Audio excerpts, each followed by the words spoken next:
Bulletin کے آغاز میں افسوسناک خبر سے آگاہ کرتے چلیں۔ یونان کے ساحلی علاقے میں تارکین وطن کی کشتی ڈوبنے سے 5 افراد ہلاک اور کئی لاپتہ ہو گئے ہیں۔ غیر ملکی خبر ایجنسی کے مطابق یونان کے جنوبی جزیرے کے قریب تارکین وطن کی کشتی ڈوب گئی ہے۔ یونانی کوسٹ گارڈ نے بتایا کہ حادثے میں 5 افراد ہلاک ہوئے، 40 افراد لاپتہ ہیں جبکہ 39 کو بچا لیا گیا ہے۔ غیر ملکی خبر ایجنسی کے مطابق کشتی میں زیادہ تر پاکستانی سوار تھے۔ کشتی کے لاپتہ مسافروں کی تلاش کے لیے امدادی سرگرمیاں اس وقت جاری ہیں۔ صدر مملکت آصف زرداری اور وزیر اعظم شہباز شریف کا یونان کشتی حادثے میں پاکستانیوں کے جاں بحق ہونے پر اظہار افسوس۔ صدر مملکت آصف زرداری نے جاں بحق افراد کے لواحقین سے اظہار تعزیت کیا۔ صدر مملکت نے انسانی اسمگلنگ کے تدارک کے لیے اقدامات تیز کرنے کی ضرورت پر زور دیا۔ وزیر اعظم شہباز شریف نے بھی تمام ضروری اقدامات اٹھانے کی ہدایت کر دی ہے۔ وزیر اعظم نے کہا، انسانی اسمگلنگ ایک اندھوکناک جرم ہے جس کی وجہ سے کئی جانیں جاتی ہیں۔ انسانی اسمگلنگ ایک ظالم مافیا ہے۔ وزیر اعظم شہباز شریف نے مزید کہا کہ انسانی اسمگلر غریب عوام کو جھوٹے اور سنہری خواب دکھا کر پیسے بٹورتے ہیں۔ دوسری جانب یونان کشتی حادثے میں دفتر خارجہ نے ابتدائی تفصیلات جاری کر دی ہیں۔ ترجمان دفتر خارجہ کے مطابق یونان کشتی حادثے میں اب تک 47 پاکستانیوں کو ریسکیو کر لیا گیا ہے۔ حادثے میں ایک پاکستانی کے جاں بحق ہونے کی اطلاعات ملی ہیں۔ پاکستانی سفارت خانے اور یونان کوسٹ گارڈز کے ساتھ مکمل رابطے میں ہیں۔ متاثرہ خاندان پاکستانی سفارت خانے کے دیے گئے نمبروں پر رابطہ کر سکتے ہیں۔ دفتر خارجہ میں کرائسس مینجمنٹ یونٹ کو فعال کر دیا گیا ہے۔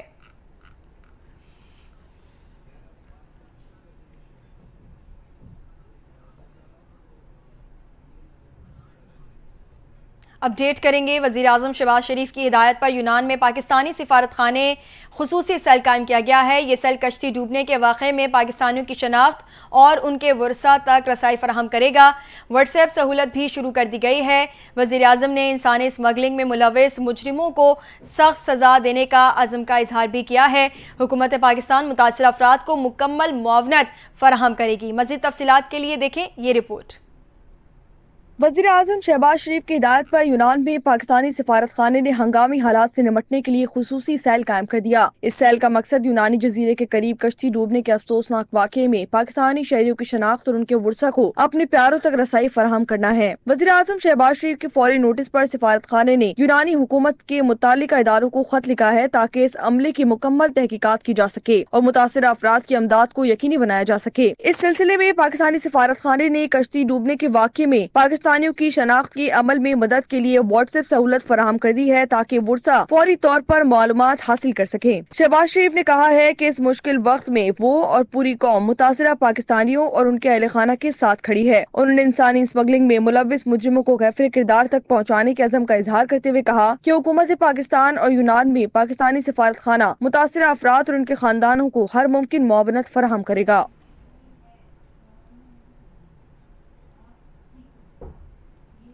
خبر دیں گے یونان میں کشتی حادثے پر وزیر داخلہ محسن نقوی کا پاکستانیوں کی اموات پر اظہار افسوس۔ وفاقی وزیر داخلہ محسن نقوی نے غیر قانونی طور پر یورپ جانے والے پاکستانیوں کی اموات پر اظہار افسوس کیا ہے۔ وزیر داخلہ محسن نقوی نے تحقیقات کا حکم دیتے ہوئے ایڈیشنل سیکریٹری داخلہ کی سربراہی میں کمیٹی تشکیل دے دی۔ کمیٹی واقعے کی تحقیقات کر کے 5 روز میں رپورٹ وزیر داخلہ کو دے گی۔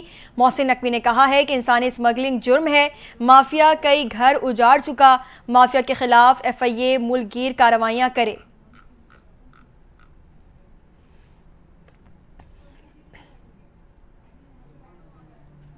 افسوسناک خبر دیں گے، مسلم لیگ نون کے سینئر رہنما صدیق الفاروق انتقال کر گئے ہیں۔ اہل خانہ ذرائع کے مطابق صدیق الفاروق گردوں کے عارضے میں مبتلا تھے۔ صدیق الفاروق سابق وزیر اعظم نواز شریف کے پرنسپل سیکریٹری اور چیئرمین متروکہ وقف املاک بھی رہے۔ صدیق الفاروق نے 3 سال جیل بھی کاٹی اور وہ ایک کتاب کے بھی مصنف تھے۔ وزیر اعظم شہباز شریف نے صدیق الفاروق کے انتقال پر اظہار افسوس کیا اور مرحوم کے بلند درجات کی دعا کی۔ شہباز شریف نے کہا ہے کہ مرحوم صدیق الفاروق کی پاکستان مسلم لیگ نون کے لیے خدمات ہمیشہ یاد رکھی جائیں گی۔ ان کے انتقال سے پارٹی ایک مخلص اور زیر سیاستدان سے محروم ہو گئی۔ وزیر اعظم نے کہا کہ اللہ تعالیٰ مرحوم کو جنت الفردوس میں جگہ عطا فرمائے۔ دوسری جانب وزیر اعظم محمد شہباز شریف نے کہا ہے کہ صوبوں کے ساتھ مل کر پولیو کے خلاف جنگ جیتیں گے۔ انسداد پولیو مہم کے حوالے سے تقریب میں بطور مہمان خصوصی وزیر اعظم شہباز شریف کا شرکاء سے خطاب کرتے ہوئے کہنا تھا کہ ملک میں 60 پولیو کیسز کا سامنے آنا باعث تشویش ہے۔ انسداد پولیو مہم 16 سے 19 دسمبر تک جاری رہے گی۔ انہوں نے کہا کہ پولیو کے خلاف جنگ میں تعاون پر بین الاقوامی شراکت داروں کے شکر گزار ہیں۔ سعودی عرب، بل گیٹس فاؤنڈیشن اور WHO کا تعاون قابل ستائش ہے۔ پاکستان سے پولیو کے مکمل خاتمے کے لیے سعودی ولی عہد کا کردار قابل قدر ہے۔ محمد شہباز شریف کا مزید کہنا تھا کہ صوبوں کے ساتھ مل کر پولیو کے خلاف جنگ جیتیں گے، بھرپور عزم کے ساتھ پولیو کو ملکی سرحدوں سے باہر نکال کر دم لیں گے۔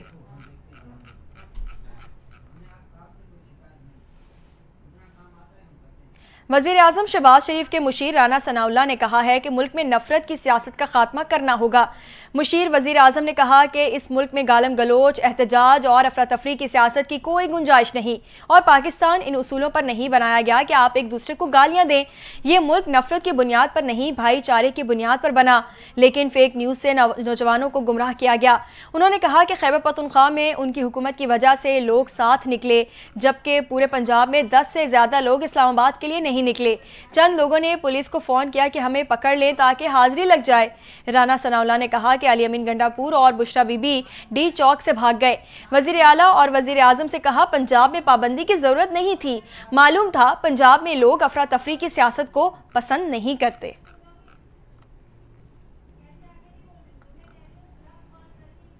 مدارس بل کے حوالے سے اہم خبر دیتے چلیں۔ جمعیت علماء اسلام نے مدارس رجسٹریشن ترمیمی بل کے حوالے سے خیبر پختونخوا میں قانون سازی کے لیے PTI سے مدد مانگ لی ہے۔ تحریک انصاف کے رہنما اسد قیصر اور JUIF کے سینیٹر کامران مرتضیٰ کی ملاقات ہوئی ہے۔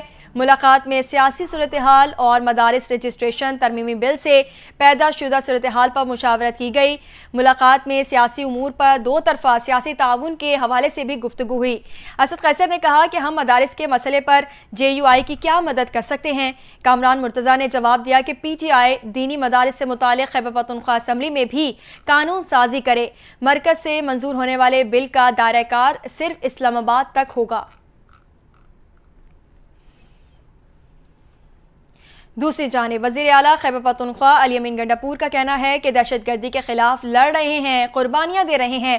ہم نے دہشت گردی کو اچھے طریقے سے ڈیل کیا، ہم دہشت گردی کو کنٹرول کر لیں گے۔ علی امین گنڈا پور نے کہا کہ افغانستان کے ساتھ ہمیں مذاکرات کرنے چاہیے۔ افغانستان پڑوسی ملک ہے، پوری دنیا اسے تسلیم کر رہی ہے۔ وزیر اعلیٰ نے بیان میں کہا کہ سول نافرمانی کی تحریک کا اعلان بانی PTI نے کیا۔ تحریک کے حوالے سے جو فیصلہ بانی PTI کریں گے اس پر عمل کریں گے۔ خیبر پختونخوا حکومت کے مشیر اطلاعات بیرسٹر سیف نے کہا ہے کہ PTI کے احتجاج کے دوران شہید ہونے والوں کے خون کے ایک ایک قطرے کا حساب لیا جائے گا۔ جعلی حکومت کو جواب دینا ہوگا کہ گولی کیوں چلائی۔ آج شہدائے ڈی چوک کو خراج عقیدت پیش کرنے کے لیے دعائیہ تقریبات منعقد ہوں گی۔ مرکزی دعائیہ تقریب باغ ناران، حیات آباد، پشاور میں منعقد کی جائے گی۔ بیرسٹر ڈاکٹر سیف نے کہا کہ نہتے کارکنوں کا خون رائے گا نہیں جائے گا۔ معصوم کارکنوں کا خون بہانا شریف خاندان کا وتیرہ بن چکا ہے۔ ماڈل ٹاؤن میں حاملہ خواتین پر سیدھی گولیاں چلائی گئیں۔ ہر دور میں اپنے اقتدار کو طول دینے کے لیے معصوم شہریوں کا خون بہایا گیا۔ نہتے کارکنوں کا خون ملک میں آئین و قانون کی بحالی کا پیش خیمہ ثابت ہوگا۔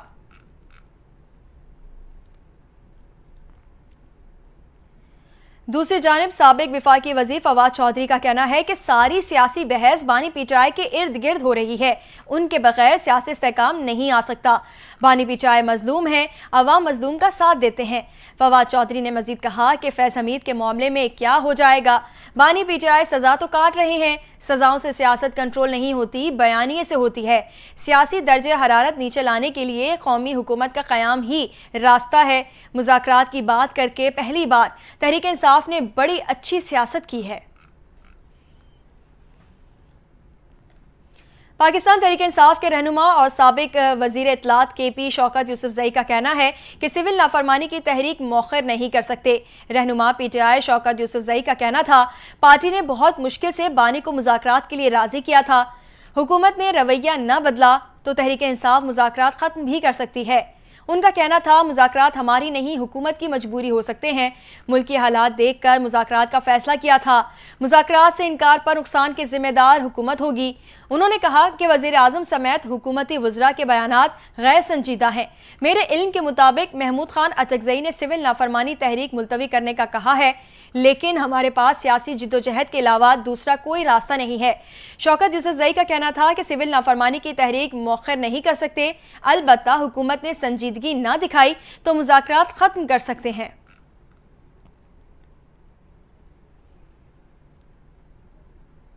وفاقی وزیر اطلاعات عطا تارڑ نے علی امین گنڈاپور کے بیان پر رد عمل دیتے ہوئے کہا کہ غیر قانونی مقیم افغان شہریوں کے ساتھ مسلح احتجاج پی ٹی آئی کا وتیرہ ہے۔ پی ٹی آئی نے پہلے بھی مسلح جتھوں کے ساتھ وفاق پر لشکر کشی کی۔ عطا تارڑ نے مزید کہا کہ علی امین گنڈاپور کے گارڈ کو گولی چلاتے ہوئے دیکھا گیا ہے، یہ لاشیں گرا کر ان پر سیاست کرنا چاہتے ہیں۔ وفاقی وزیر اطلاعات نے کہا کہ پی ٹی آئی کا کوئی احتجاج کبھی پرامن نہیں ہوا۔ 9 مئی اور 26 نومبر ملکی تاریخ کے سیاہ ترین دن ہیں۔ خیبر پختونخوا کے عوام پی ٹی آئی کو مسترد کر چکے ہیں، عوام پی ٹی آئی کی عقلی کال بھی مسترد کریں گے۔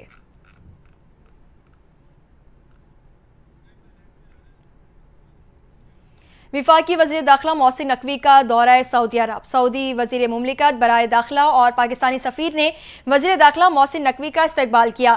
وزیر داخلہ محسن نقوی کی سعودی وزیر مملکت خالد محمد عبداللہ البطال سے ملاقات، باہمی دلچسپی کے امور، پاکستان سعودی تعلقات پر تبادلہ خیال کیا گیا۔ محسن نقوی نے فیفا کی میزبانی سعودی عرب کو ملنے پر سعودی قیادت اور عوام کو مبارکباد دی۔ وزیر داخلہ محسن نقوی نے کہا کہ سعودی عرب ہمارا سب سے بااعتماد اسلامی دوست ملک ہے، ہر پاکستانی کو پاک سعودی دوستی پر ناز ہے۔ سعودی عرب میں ہمیشہ بہت پیار اور خلوص ملتا ہے۔ سعودی وزیر مملکت داخلہ بولے، پاکستان کے ساتھ انتہائی قریبی تعلقات ہیں، آپ کی اہم ملاقاتوں سے باہمی تعلقات میں مزید تقویت دیکھ رہے ہیں۔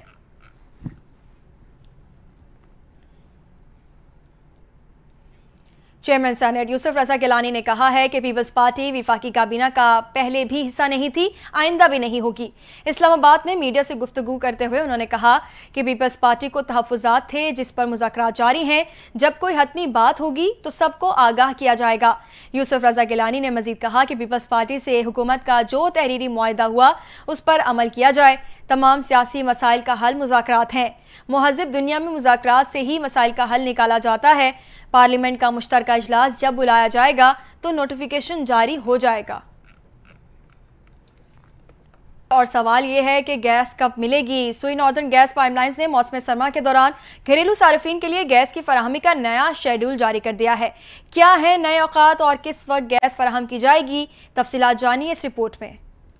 ناردرن گیس پائپ لائنز لمیٹڈ نے موسم سرما میں گھریلو صارفین کے لیے گیس کی فراہمی کا نیا شیڈول جاری کر دیا۔ جاری شیڈول کے مطابق صارفین کو دن بھر کے 3 مختلف اوقات میں گیس فراہم کی جائے گی تاکہ گیس کی مکمل دباؤ کے ساتھ فراہمی یقینی بنائی جا سکے۔ ترجمان کی جانب سے بتایا گیا کہ اس اقدام کا مقصد گھریلو صارفین کو روزمرہ امور، خاص طور پر کھانا پکانے کی منصوبہ بندی کرنے میں سہولت فراہم کرنا ہے۔ گیس کمپنی کے مطابق گھریلو صارفین کو گیس کی فراہمی صبح 6 سے 9 بجے، دوپہر 12 سے 2 بجے جبکہ شام 6 سے 9 بجے تک ہوگی۔ SNGPL حکام کے مطابق حکومت کی ہدایات پر گیس فراہمی کے اوقات کو تبدیل کیا گیا۔ مذکورہ اوقات میں تمام علاقوں میں گیس مکمل دباؤ کے ساتھ فراہم کی جائے گی۔ ترجمان سوئی ناردرن گیس پائپ لائن لمیٹڈ کے مطابق موسم سرما میں گیس کی طلب میں نمایاں اضافہ ہو جاتا ہے۔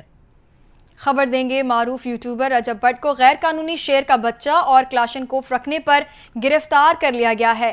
رجب بٹ کو شادی پر شیر کا بچہ تحفے میں ملا تھا، جس پر محکمہ وائلڈ لائف اور پولیس نے مشترکہ کارروائی کرتے ہوئے اس کے گھر پر چھاپہ مارا۔ غیر قانونی شیر کے بچے کی ملکیت پر رجب بٹ کو گرفتار کر لیا گیا، جبکہ اس کے قبضے سے ایک غیر قانونی کلاشنکوف بھی برآمد ہوئی ہے۔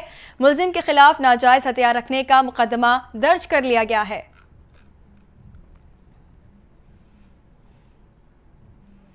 پاکستان اور بھارت کے کرکٹ بورڈز کے درمیان ICC چیمپئنز ٹرافی کے معاملات طے پا گئے۔ چیمپئنز ٹرافی پر پیچیدگیاں ختم ہو گئیں اور معاہدہ حتمی مرحلے میں ہے۔ کیا ہے اس معاہدے کی تفصیلات؟ چیمپئنز ٹرافی 2025 کے ہائبرڈ ماڈل کے تحت پاکستان اور دبئی میں کھیلی جائے گی۔ تفصیلات جانیں اس رپورٹ میں۔